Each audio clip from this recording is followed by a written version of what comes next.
Impeachment, may boto ba?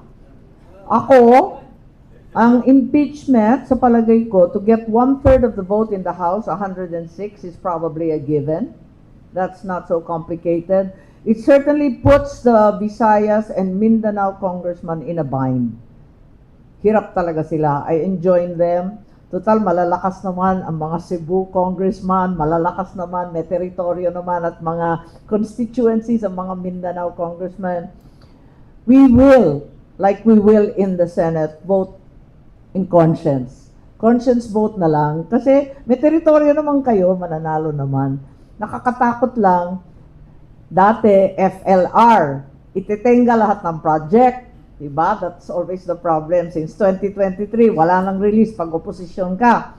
So, takot sila dun sa FLR. Always three little letters. FLR. Yung una, so wala kang project. You cannot bring home the bacon to your district. So, magagalit yung tao sa'yo. Wala kang matulong.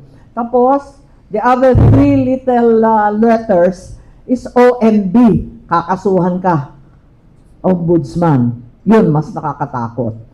Kaya, naawa nga ako sa mga congressman, especially in Visayas and Mindanao. Hirap talaga. But still, 106 out of the entire Congress, which is only 1/3, I think it's a given, ano? Sa Senate, mas malabo. Yun, tignan natin ang bilangan dyan, di ko alam. How are you preparing for the possible impeachment trial, ma'am? Without going into specifics, because Well, since we're going to be judges, like you said, thank you. Thank you. Maingat kami kasi mamaya, di ba, magja-judge kami. There are those of us who are known to be very close to the VP. In the minority, there's 9 of us. And then there are quite a few re-electionists also.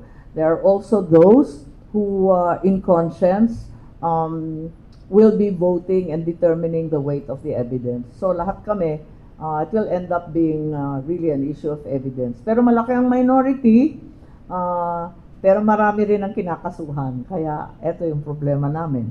Yun nga, the three little letters, FLR or OMB. Diyos ko, yun ang madugo. Nasanay na sa FLR, OMB naman ang problema.